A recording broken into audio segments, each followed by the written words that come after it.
참여해서 지금 한 25년째 하고 있는데 그 연관선상에서 현장 위주로 좀 말씀을 드리고 있습니다. 그래서 지난주에 이어서 다시 말씀을 드리도록 하겠습니다.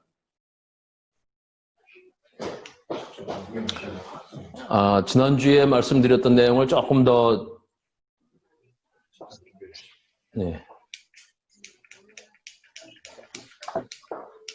뒤로 안 옮겨져서 옮겨놓고 시작을 하겠습니다. 네, PT님 결제 상실했습니다. 지난주에 이제 FTA가 계속 진화를 하고 있다고 말씀을 드렸습니다. 이게 양자, 그냥 한미 FTA, 한중 FTA도 양자만 된 것이 아니라 얘가 여러 나라가 같이 해서 다자 FTA도 되고요. 다자 FTA 돼서 또 복합 FTA가 되고 또 우리가 체결한 그 나라가 다른 나라하고도 FTA를 체결해서 그런 여러 가지 상황을 고려해야 된다고 말씀을 드렸습니다.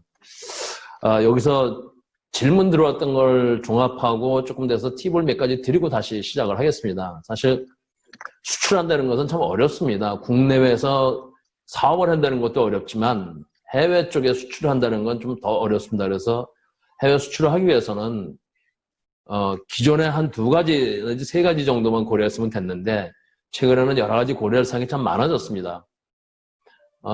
예를 들면은 국내에 제가 어떤 물건을 유통업체에 납품한다면 견적서를 제출을 하고 견적을 하고 서로 협상을 하지 않겠습니까? 근데 이제 무역에서 똑같은 일이 벌어집니다. 그래서 첫째는 우선 그 견적을 내고 협상을 하려면 자기 아이템에 대해서는 참 잘 알아야 되겠죠. 원료든지 제품이든지 이런 데서 잘 알아야 되는 게 첫 번째고요. 두 번째는 이 무역이라는 것은 국내하고 틀려가지고요. 지구상에 남반구, 북반구가 있습니다. 그래서 1년을 한번 돌려봐야 됩니다. 시장을. 예를 들면은 제가 이런 어떤 물건을 수출을 할 때 북반구에서만 북반구가 여름이다 그러면 남반구는 겨울이거든요. 그러니까 전혀 다른 상반된 환경에 주어지니까 적어도 1년은 그 아이템에 대해서 흐름을 봐야 됩니다. 여기까지는 대충 무역을 해본 사람은 다 아십니다. 그러나 최근에는 기존 무역이 FTA로 전환이 되다 보니까 이제 FTA도 잘 알아야 되는 그런 상황이 됐습니다. 협상을 하더라도 자기 물건에 대해서 잘 알아야 되겠고요. 두 번째는 1년은 한번 그 흐름을 봐야 됩니다. 그리고 세 번째는 FTA를 잘 알아야지 그 바이어하고 협상이든지 어떤 내고를 하는데 많이 유리하다. 이런 말씀을 드리고 싶고요. 근데 최근에 이제 오늘부터 지금 수업을 할 내용 중에는 FTA는 아니지만 FTA는 아닌데 FTA가 유사한 협정들이 참 많이 있습니다. 그래서 그런 협정도 같이 알아야 됩니다. 그리고 마지막으로 하나 더 팁을 드리면 옛날에 가트 체제에 있다가 지금 W 체제로 바뀌었지 않습니까? 그래서 전 세계 무역이 W 체제에서 계속 쭉 이렇게 돼 왔는데 FTA로 많이 전환되다 보니까 WTO를 중심으로 한 그 표준 라운드하고요. FTA라는 새로운 라운드가 있는 거 마찬가지고 세 번째는 최근은 디지털 그 교역에 대해서 많이 활성화되고 있는데 이쪽 디지털 교역은 아직 세계 표준화가 안 돼 있어서 WTO든지 OECD 중심으로 특히 유럽 쪽이나 미국 쪽 중심으로 이 디지털 경제, 디지털 무역에 대한 세계 표준화가 지금 이루어지고 있습니다. 그래서 크게 보면은 WTO 체제, FTA 체제, 그 다음에 디지털 무역 체제가 지금 협상을 하고 있다. 뒤에서 한 번 더 말씀드릴 기회가 있어서 디지털 무역에 대해서는 간단히 이렇게 말씀드리고 시작을 하겠습니다. 지난주에 이제 우리가 수출하고 싶은 그 나라에 진출했을 때 그 나라가 다른 나라하고 체결하는 FTA도 알아야 된다. 이런 말씀을 드렸었습니다. 그런데 지금 말씀드렸듯이 이게 FTA는 아닙니다. 그런데 FTA 성격을 가진 협정들이 많이 있습니다. 일명 복수국가 무역 협정이라는 건데요. WTO가 가만히 보니까 이게 다자 무역 협정이든지 다자 FTA 협정은 이게 시간이 오래 걸립니다. 여러 가지 물건을 많이 하고 다양한 상품을 많이 수출하고 또 협상을 하고 그러다 보니까 여러 나라가 한꺼번에 다양한 아이템들을 논의하다 보니 시간이 많이 걸립니다.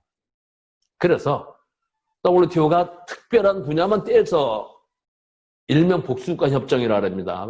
PTA라는데 플로리레터럴 트레이드 어그리먼트인데 이 특수한 분야만 떼서 국제 협상을 하는데 이게 바로 또 FTA와 같은 성격입니다. 지금 전 세계적으로 가장 활성화되어 있는 그 PTA, 즉 복수권 협정은 ITA 협정하고요. 또 GPA는 조달 시장이고요. 그다음에 EGA는 환경 협정입니다. 환경 협정이고 T사는 서비스 협정입니다. 가장 유명한 것이 T사인데요. T사를 말씀을 드리면은요. 트레이드 서비스 어그리먼트입니다. 지금 아직 이거는 발효는 안 됐습니다. 협상 중인데 18개 서비스 분야에 약 50여 개국이 협상을 하고 있는 서비스 전용 FTA입니다. 이게.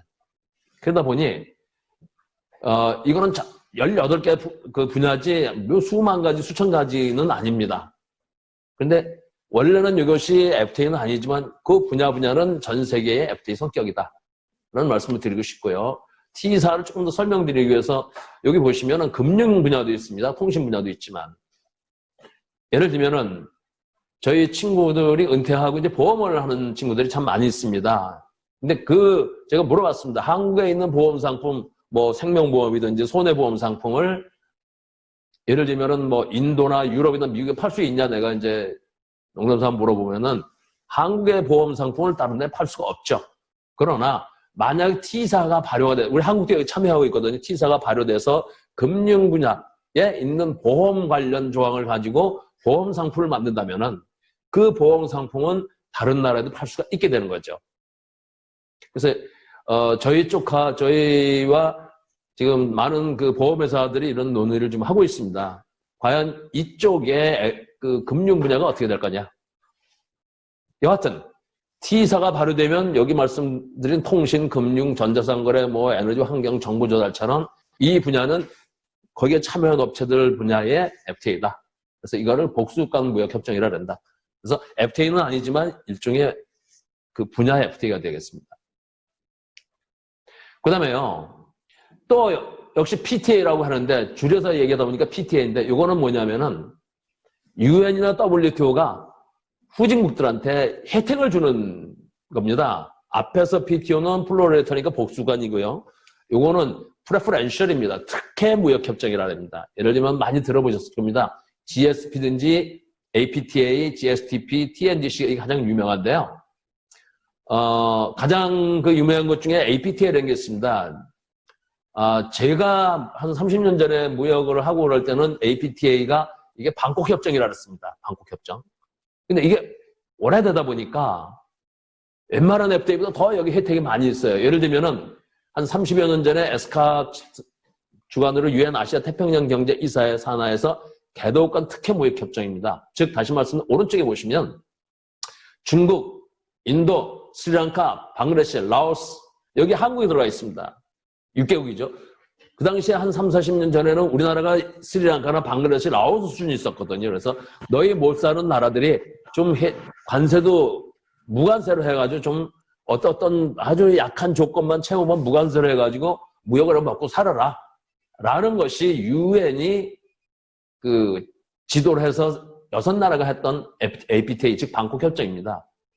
근데 이게 이제 점점 활성화되다 보니까 한 몇십 년 되고 그러니까 한국은 경제가 발전됐죠. 중국도 많이 이렇게 지금 올라왔죠. 그러다 보니까 차이가 많이 있습니다. 따라서 FTA는 아닙니다, 원래. 그러나 이것이 어떤 그 특혜 무역 협정이 오래되다 보니까 FTA보다 더 혜택이 많은 것이 많아졌어요. 그래서 지금 우리는 인도, 사실 스리랑카, 방글라데시, 라오스하고도 FTA를 체결한 결과가 됐습니다. 또 하나 GSP 가장 유명한 것이 이제 웅크타드에서 하는 그 채빙 개도국 대상으로 선진국에 부여하는 일반 특혜 관세 제도라 그랬는데 이쪽에는 보시면은 한 50개국 됩니다. 방글라데시, 라오스 못 사는 나라인데 이 GSP가 가장 또 유명합니다. 우리나라도 다른 나라들한테 GSP를 부여하기도 하거든요. 근데 대부분의 나라들이 GSP 그 후진국들이 GSP를 받다가 FTA를 체결하면은 GSP를 졸업을 합니다. 왜냐하면 중복이 되기 때문에. 그런데 베트남은 어떻게 협상을 잘 했는지 모르지만 유럽하고 EU하고 FTA를 하면서 GSP에서 졸업을 한 것이 아니라 GSP도 한 7년간 유지하게 됐습니다. 그래서 우리나라가 베트남에 진출해서 베트남이 다른 선진국한테 받은 GSP를 잘만 활용해서 들어가면 굉장히 혜택을 많이 받을 수 있다. FTA뿐만 아니라.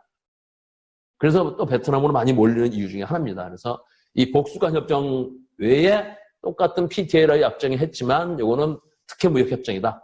이렇게 알아주시면 좋겠습니다.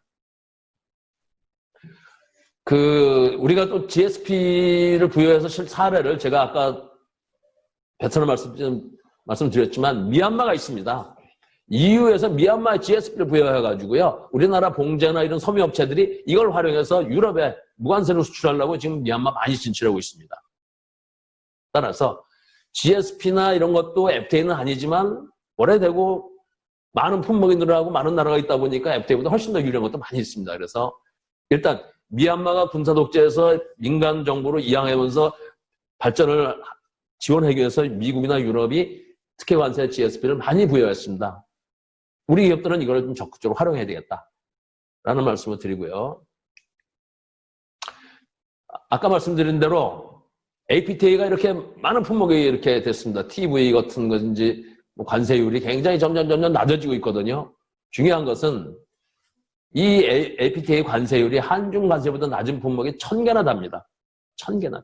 그러니까 여기에 더 낮은 품목을 한중 FTA로 활용한다면 손해가 되는 거죠.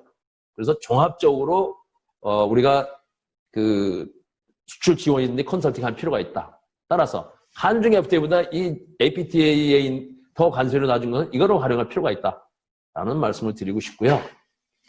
지금까지 우리는 이 TPP에는 가입 안 했습니다. 한국은. 이제 CPTP에 가입 추진을 하고 있는데 APTA는 적극적으로 활용을 하고 있습니다. 요거 좀 헷갈리실 겁니다. TFA라고 있는데요. 요건 FTA는 아닙니다. 요거는 WTO 회원국 전원이 지금 참여하는 건데요.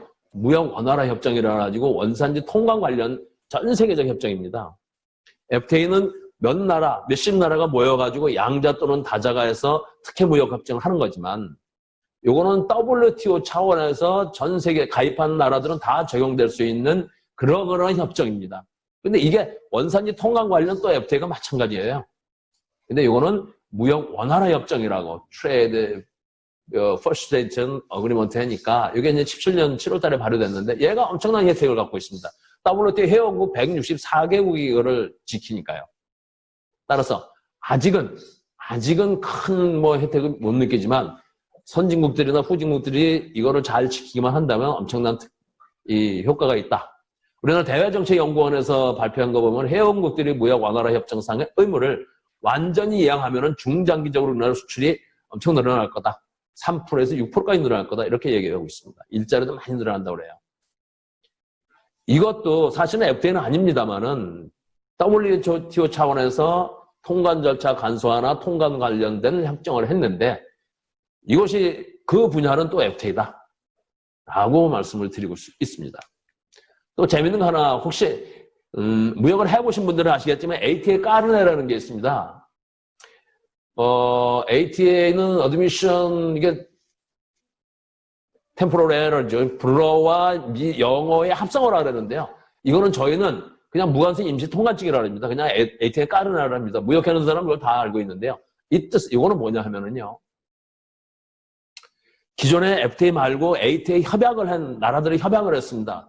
그런데 여기 보시면은 까르네 활용법에서 상품 견본이나 직업용구나 전시회 뭐 이런 용품을 그냥 자기가 들고 샘플을 들고 가지 않습니까? 가고 뭐 카메라 기자 같은 카메라 들고 갈 텐데 이것이 들어갈 때는 수출하는 용이 아니거든요. 쓰고 가지고 나와야 되지 않습니까? 근데 이거를 들어갈 때 관세 물고 또 나올 때 다시 환급받고 굉장히 복잡하거든요. 그래서 국제적으로 ATA 까르네는 이 증을 만들어서 협정을 맺어가지고 이 증서 하나만 있으면은 여기 말씀드린 상품 견본이든지 직업용이든지 전시회. 예를 들면은 전시회도 아주 좋은 거 갖다 이렇게 전시할 수도 있고 제가 협상을 하기 위해서 바이어한테 협상을 해서 상품 견본을 갖고 갈 수 있지 않습니까? 이런 거는 ATA 까르네 하나만 있으면은 관세를 물고 들어갔다가 다시 환받고 뭐 이런 복잡한 일을 안 할 수 있다. 따라서 저희는 이 ATA 까르네를 상품 여권이라고 합니다. 사람이 여권 갖고 들어가듯이 상품 여권이라고 하는데요. 이 ATA 까르네도 어떻게 보면은 간단한 이런 상품 견본이나 직업용고 전시회에 이런 상품에 해당되는 하나의 FTA다. 이런 말씀을 드리고 싶고요. 중요한 거는 이 FTA 까른 애가 한중 FTA 같은데 협정문에 들어오기 시작했습니다. 이 ATA 까른 애가 협정문에 들어왔는데 그러면은 이렇게 생각해 보십시오. FTA 관계없이 원래 ATA 까르는 협정이 있어가지고 우리가 활용을 하고 있었습니다. 상품 견보이나 뭐 직업 연구나 전시회 같은데 관세 안 물고 들어갔던 게 되고 있었는데요. 이게 FTA에 들어왔으니까 더 완화가 됐겠죠. 더 편리해졌겠죠. 예, 그렇습니다. 그래서 중국에 들어갔을 때 중국의 상품 견보를 가지고 있든지 전시회든지 직업 연구를 갖고 들어가실 때 기존의 협정에 있는 ATA 까르를 활용하시는 것보다 한중 FTA에 포함되어 있는 ATA 까르의 조항을 활용하면 훨씬 더 유리하다라는 말씀을 드리고 싶습니다. 따라서 이것도 FTA는 아닙니다. 근데 저도 옛날에 종합상사 다닐 때 이거는 많이 활용을 했어요. 근데 나중에 보니까 이것도 하나의 일종의 FTA더라 라는 말씀을 드리고 싶고요. 그 다음에요, 이제 물류 관련된, 즉, 물류 안전 관련된 FTA가 또 하나 있습니다. 이것도 FTA는 아닙니다. AO라는 제도인데요. AO는 Authorized Economic Operator입니다. 종합인증 우승업체라는데 얘가 그전부터 사실은 그 무역에서 안전은 중요시 됐지만 2001년인가요? 9.11 사태, 미국의 그 무역센터가 무너지고 나서 전 세계가 무역에 있어서 안전성이 너무너무 중요하다는 걸 이제 인식을 하고요. 전 세계가 다 이 무역 안전을 강조하기 시작했습니다. 그렇게 해서 강화된 게 AO 제도입니다. 따라서 이 AO 제도는 물류에서의 그 무역에서 물류에서의 안전 관련 FTA다 이렇게 보시면 되겠습니다. 원래는 FTA는 아니죠. 근데 여기서 지난번에 말씀드린 MRA가 있습니다. 이 MRA는 Mutual Recognition Agreement라고 제가 말씀을 드렸었는데요. 상호 인정 협정이 되는 거죠. 즉 다시 말씀드리면 한국하고 AO MRO를 맺으면은요, 상호 인정 협정을 맺으면은 이게 굉장히 편리합니다. 제가 조사를 해보니까 무역을 하시는 데 있어서 이 AO 제도를 AO MRA를 잘만 활용하면은 시간도 한 3분의 1, 4분의 1 정도 단축이 될 수 있고요. 비용도 굉장히 10 내지 20% 그 물류 비용이 단축될 수가 있습니다. 그래서 무역 안전에 관한 어떻게 보면 FTA다. 원래는 아니지만 그게 AO 제도다.